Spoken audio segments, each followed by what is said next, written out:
Hello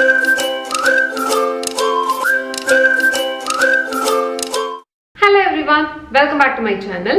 Baking பொறுத்தளவுக்கு eggs அப்படிங்கிறது one of the main ingredients அப்படினே சொல்லலாம். egg வச்சு செய்யக்கூடிய எல்லா ரெசிபிலயும் eggs தான் வந்து பைண்டிங் ஏஜென்ட்டாவும் sometimes லீவனிங் ஏஜென்ட்ஸாவும் ஆக்ட் பண்ணுது.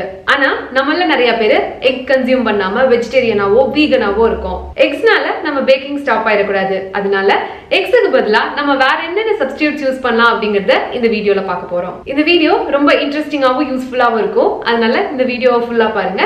இப்போ வாங்க வீடியோக்குள்ள போகலாம். பேக்கிங்க பொறுத்தவரைக்கும் eggs சப்ஸ்டிட்யூட் பண்றதுக்கு நிறைய ingredients இருக்கு. ஆனா அதெல்லாம் பார்க்கிறதுக்கு முன்னாடி ரெண்டு முக்கியமான விஷயம் என்னன்னா, ஃபர்ஸ்ட் எக்கோட நியூட்ரிஷனல் கண்டென்ட் வந்து கொஞ்சம் ஜாஸ்தி, அதாவது அதுல புரோட்டீன் கண்டென்ட் ரொம்ப ஜாஸ்தி. ஆனா நம்ம சப்ஸ்டிட்யூட் பண்ற ஒவ்வொரு இன்கிரீடியன்ட்ஸ்லயும் சேம் நியூட்ரிஷனல் வேல்யூ இருக்கும் அப்படிங்கறத சொல்ல முடியாது. ஃபார் எக்ஸாம்பிள், நீங்க எக்குக்கு பதிலா aquafaba சப்ஸ்டிட்யூட் பண்றீங்க அப்படின்னா aquafaba என்ன அப்படிங்கறது இந்த வீடியோல நம்ம டிஸ்கஸ் பண்ண போறோம். ஃபார் இன்ஸ்டன்ஸ் சொல்றேன், aquafaba சப்ஸ்டிட்யூட் பண்றீங்க அப்படின்னா அந்த aquafabaல இருக்கிற நியூட்ரிஷனல் கண்டென்ட்டும் நம்மளோட எக்ல இருக்க நியூட்ரிஷனல் கண்டென்ட்டும் கண்டிப்பா சேம் கிடையாது. அதே சமயம் நிறைய நியூட்ரிஷனல் கண்டென்ட் இருக்கிற எல்லாமே எக்க சப்ஸ்டிட்யூட் பண்ணும் அப்படிங்கறதையும் சொல்ல முடியாது. ரெண்டாவது முக்கியமான விஷயம், நான் சொல்ல போற இன்கிரிடியன்ட்ஸ் எல்லாமே எப்பவுமே எக் சப்ஸ்டிட்யூட்ஸா எல்லா ப்ராடக்ட்லயும் வொர்க் ஆகும் அப்படிங்கறத சொல்ல முடியாது. ஃபார் எக்ஸாம்பிள், flax seeds அப்படிங்கிறது எக்குக்கான ஒரு நல்ல சப்ஸ்டிட்யூட் தான். ஆனா அதை கொண்டு போய் நம்ம கேக்ல ஆட் பண்ண முடியாது. ஏன்னா அந்த இடத்துல flax seeds ஓட ரோல் வந்து வேறையா இருக்கும். சோ அதனால நீங்க எப்ப ஒரு ப்ராடக்ட்ல எக் சப்ஸ்டிட்யூட் பண்றீங்க அப்படினாலும் அதை பத்தி நல்லா தெரிஞ்சுக்காம சப்ஸ்டிட்யூட் பண்ணாதீங்க. நான் மோஸ்ட் காமனா யூஸ் பண்ற ஒரு 7 எக் சப்ஸ்டிட்யூட்ஸ் மட்டும் எடுத்து லிஸ்ட் அவுட் பண்ணிருக்கேன். சோ இப்போ அதெல்லாம் என்னென்ன அப்படின்னு பார்க்கலாம். யோகர்ட் இல்லனா curd, buttermilk, condensed milk, mashed banana, apple sauce, flax seeds, aquafaba. இப்போ நான் லிஸ்ட் அவுட் பண்ண இன்கிரிடியன்ட்ஸ்ல உங்களுக்கு flax seeds and aquafaba தவிர்த்து மீதி எல்லாம் தெரிஞ்சிருக்கும் அப்படின்னு நம்பிட்டு நான் அதை ஸ்கிப் பண்ணிட்டு இப்போ இது ரெண்டையும் மட்டும் எக்ஸ்பிளைன் பண்றேன். flax seeds அப்படிங்கிறது flax பிளான்ட்ல இருந்து உருவானது. இது நம்ம தமிழ்ல ஆளி விதை அப்படின்னு சொல்லுவோம். இந்த பிளான்ட்டோட ஆரிஜின் பாத்தீங்க அப்படின்னா யூரோப் சைடுல தான். இந்த flax seedsக்கு நிறைய ஹெல்த் பெனிஃபிட்ஸ் இருக்கு. அது மட்டும் இல்லாம இது வந்து எக்குக்கு ஒரு நல்ல சப்ஸ்டிட்யூட்டும் கூட.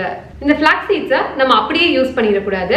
இத ஃபர்ஸ்ட் மிக்ஸர்ல போட்டு நல்லா அரைச்சு எடுத்துறணும். பவுடர் பண்ணி எடுத்ததுக்கு அப்புறம் 1 tablespoon flax seed powder add பண்ணீங்க அப்படின்னா அது கூட 3 டேபிள்ஸ்பூன் தண்ணி சேர்த்தணும். சேர்த்திட்டு அதை கொஞ்ச நேரம் ரெஸ்ட் பண்ண விடுங்க. தண்ணி ஆட் பண்ண கொஞ்ச நேரத்திலேயே அது வந்து தண்ணி எல்லாத்தையும் அப்சர்வ் பண்ணிட்டு கஞ்சி மாதிரி ஆயிடும். அதுக்கப்புறம் அந்த flax seed மிக்சரை ஒரு எக்குக்கு பதிலா நம்ம சப்ஸ்டிட்யூட் பண்ணிக்கலாம். அடுத்தது aquafaba. இது நிறைய பேருக்கு புது டேர்மா கூட இருக்கலாம். aquafaba அப்படிங்கிறது லாட்டின் டேர்ம்ல இருந்து வந்திருக்கு. aqua அப்படின்னா தண்ணின்னு அர்த்தம், faba அப்படின்னா பீன். சோ இது வந்து ஒரு பீன்ல இருந்து எடுக்கப்பட்ட தண்ணி. அது என்ன பீன் அப்படின்னா நம்ம நார்மலா வீட்ல யூஸ் பண்ணுவோம்ல கொண்டக்கடலை, அதுதான் chickpeas. இந்த aquafaba one of the best substitute for egg white அப்படினே சொல்லலாம். நிறைய vegan meringue recipesல எல்லாம் aquafaba மட்டும் தான் யூஸ் பண்ணுவாங்க. aquafaba செய்யறது ரொம்ப ஈஸி. நார்மலா நம்ம வீட்லயே செஞ்சு முடிச்சிரலாம். நம்ம கொண்டக்கடலையை வேக வைக்கிற தண்ணி இருக்கு இல்லையா, அதத்தான் aquafaba அப்படின்னு சொல்லுவாங்க. அந்த தண்ணியை அதுக்கப்புறம் கொஞ்சம் ப்ராசஸ் பண்ணணும். ப்ராசஸ்னா பெருசா ஒண்ணும் இல்ல, அதை சூடு பண்ணி அதுக்கப்புறம் அதை நல்லா ஆற விட்டு கொஞ்ச நேரம் ஃப்ரிட்ஜ்ல வச்சு எடுத்தோம் அப்படின்னா நம்மளுக்கு நல்ல ஒரு aquafaba கிடைச்சிரும். நான் வந்து வீட்ல செய்யற ரெசிபிஸ்க்கு எல்லாம் மோஸ்டா aquafaba தான் யூஸ் பண்ணுவேன். அதோட டீடைல் வீடியோ கண்டிப்பா நான் கூடிய சீக்கிரத்துல அப்லோட் பண்றேன். இதெல்லாம் தான் சப்ஸ்டிட்யூட்ஸ். ஆனா இது என்ன மெஷர்மென்ட்ல சப்ஸ்டிட்யூட் பண்ணும் அப்படிங்கறது இப்ப சொல்றேன். ஒரு எக் அப்படிங்கிறது அப்ராக்சிமேட்டா 1/4 கப் மெஷர்மென்ட்ல இருக்கும். 2 எக் அப்படிங்கிறது 1/2 கப் மெஷர்மென்ட். சோ அதனால ஒரு எக்குக்கு பதிலா நீங்க 1/4 கப் மீதி நம்ம சப்ஸ்டிட்யூட்ஸ் ஏதாவது ஆட் பண்ணணும். ஃபார் எக்ஸாம்பிள் சொல்லணும் அப்படின்னா ஒரு எக் சப்ஸ்டிட்யூட் பண்றதுக்கு 1/4 கப் அளவுக்கு யோகர்ட்டோ தயிரோ நீங்க சப்ஸ்டிட்யூட் பண்ணலாம். இதே நீங்க 2 எக் சப்ஸ்டிட்யூட் பண்ணோம் அப்படின்னா 1/2 கப் அளவுக்கு யோகர்ட்டோ தயிரோ இல்ல மோரோ இல்ல நம்ம ஏதோ ஒரு சப்ஸ்டிட்யூட்டை நீங்க மாத்தி சப்ஸ்டிட்யூட் பண்ணலாம். ஆனா நான் ஏற்கனவே சொன்ன மாதிரி எல்லா ப்ராடக்ட்ஸ்லயும் எல்லாத்தையுமே மாறி மாறி சப்ஸ்டிட்யூட் பண்ண முடியாது. இப்போ நம்ம ரொம்ப பேசிக்கான காமனான பேக்டு ப்ராடக்ட்டுக்கு, for example cakes, muffins, brownies, cookies, so இந்த நாளுக்கும் எந்தெந்த ப்ராடக்ட் எல்லாம் யூஸ் பண்ணி எக்கை சப்ஸ்டிட்யூட் பண்றதோ அப்படிங்கறதோ என்ன மெஷர்மெண்ட்ல சப்ஸ்டிட்யூட் பண்ணும் அப்படிங்கறதையும் இப்ப நம்ம பார்க்கலாம். முதல்ல கேக்ஸ்க்கும் மஃபின்ஸ்க்கும் பார்க்கலாம். கேக்ஸ்லயும் மஃபின்ஸ்லயும் நீங்க ஒரு எக் சப்ஸ்டிட்யூட் பண்றதுக்கு ஒரு பெரிய வாழைப்பழத்தை எடுத்து மேஷ் பண்ணிட்டு அதை 1/2 கப் அளவுக்கு மெஷர் பண்ணி எடுத்துக்கங்க. ரெண்டாவது 1/4 கப் ஆப்பிள் சாஸ், மூணாவது 1/4 கப் மோர், நாலாவது 1/4 கப் தயிர். நீங்க தயிர் யூஸ் பண்றப்போ வீட்ல செஞ்ச தயிரும் எடுத்துக்கலாம், இல்ல நீங்க கிரீக் யோகர்ட் மாதிரி ஏதாவது வாங்கி அது கூட யூஸ் பண்ணிக்கலாம். அடுத்தது குக்கீஸ் செய்யறப்போ ஒரு முட்டையை சப்ஸ்டிட்யூட் பண்றதுக்கு நான் ஏற்கனவே சொன்ன மாதிரி 1 டேபிள்ஸ்பூன் flax seed பவுடர் கூட 3 டேபிள்ஸ்பூன் தண்ணி சேர்த்து அதை நல்லா ஜெலேட் பண்ண வைங்க. அது நல்லா அந்த ஒரு மாதிரி கஞ்சி மாதிரி ஆனதுக்கு அப்புறமா எக்குக்கு பதிலா அதை ரிப்ளேஸ் பண்ணிக்கலாம். ரெண்டாவது எக்குக்கு பதிலா 1/4 கப் கண்டென்ஸ்டு மில்க் ஆட் பண்ணிக்கலாம். இதே browniesல பாத்தீங்கன்னா ஒரு முட்டைக்கு பதிலா ஏற்கனவே சொன்ன மாதிரி 1 tablespoon flax seed powder plus 3 tablespoon தண்ணி. ரெண்டாவது mashed banana. நான் ஏற்கனவே சொன்ன மாதிரி ஒரு வாழைப்பழத்தை எடுத்து மேஷ் பண்ணிட்டு அதை 1/2 கப் அளவுக்கு எடுத்துக்கங்க. மூணாவது 1/4 கப் ஆப்பிள் சாஸ். நாலாவது 1/4 கப் யோகர்ட் இல்லனா தயிர். அஞ்சாவது 1/4 cup butter milk. More.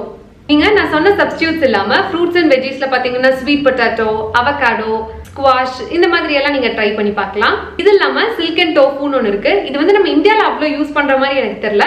But most foreign countries எல்லாம் வந்து இது ரொம்ப வைட்லி யூஸ்ட். இது இல்லாம சியா சீட்ஸ் ஆட் பண்றாங்க. சியா சீட்ஸும் ஃபிளாக்ஸ் சீட்ஸ் மாதிரி தான். 1 டேபிள்ஸ்பூன் சியா சீட்ஸ் கூட 3 டேபிள்ஸ்பூன் தண்ணி சேர்த்திட்டு அது நல்லா ஒரு மாதிரி ஜெலாட்டினஸா அதாவது கஞ்சி மாதிரி ஆகுற வரைக்கும் வெயிட் பண்ணிட்டு எக்குக்கு பதிலா அதை ஆட் பண்ணிக்கோங்க.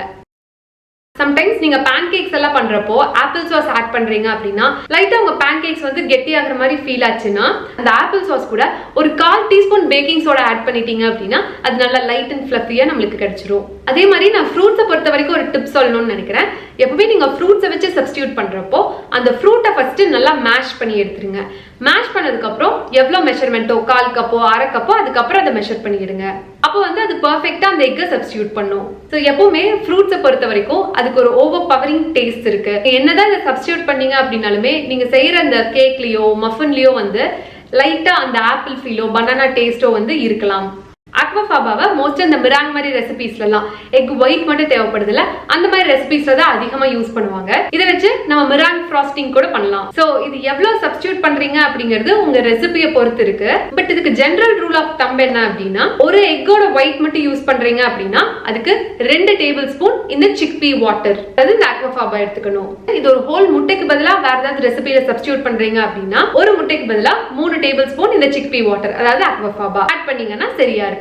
நான் ஏற்கனவே சொன்ன மாதிரி ஒருவேளை நீங்க வீகனா இருக்கீங்க அப்படின்னா நான் சொன்ன டெய்ரி ப்ராடக்ட்ஸ் அதாவது dairy yogurt, dairy curd, dairy buttermilk இது எல்லாத்தையுமே வந்து நான் டெய்ரியா சப்ஸ்டியூட் பண்ணிக்கோங்க. Non dairy yogurt, non dairy buttermilk இந்த மாதிரி மாத்தி யூஸ் பண்ணிக்கோங்க. நான் வந்து மோஸ்டா எக்லெஸ் கேக் செய்யறப்போ mashed bananas, yogurt, buttermilk இதுதான் வந்து காமனா சப்ஸ்டியூட் பண்ணுவேன். குக்கீஸ் செய்யறப்போ ஃபிளாக்ஸ் சீட்ஸ், brownies செய்யறப்போ flax seeds, buttermilk, curd இது மாத்தி யூஸ் பண்ணிக்குவேன். சோ அவ்வளவுதான் நம்ம வீடியோட எண்டுக்கு வந்துட்டோம். கண்டிப்பா உங்களுக்கு இந்த வீடியோ யூஸ்ஃபுல்லா இருக்கும் அப்படின்னு நான் நினைக்கிறேன். அட்லீஸ்ட் ஒரு ஓவர்வியூவாவது கிடைச்சிருக்கும் அப்படின்னு நான் நம்புறேன். நீங்களும் உங்க எக் ரெசிபீஸ்லாம் நான் சொன்ன மெஷர்மெண்ட்டும் நான் சொன்ன சப்ஸ்டிட்யூட்ஸ் வச்சு யூஸ் பண்ணிட்டு எப்படி ஒர்க் ஆச்சு அப்படிங்கறத எனக்கு கமெண்ட்ஸ்ல லீவ் பண்ணுங்க. என்ன எங்காவது பர்சனலா ஃபாலோ பண்ணும் அப்படின்னு நினைச்சீங்கன்னா இதோட இன்ஸ்டாகிராம் ஐடி ஹரிணி பாபுராஜ் என்ன ஃபாலோ பண்ணலாம். நான் உங்களை இன்னொரு வீடியோல இன்னொரு இன்ட்ரெஸ்டிங்கான ரெசிபியோட மீட் பண்றேன். அது வரைக்கும் பாய்.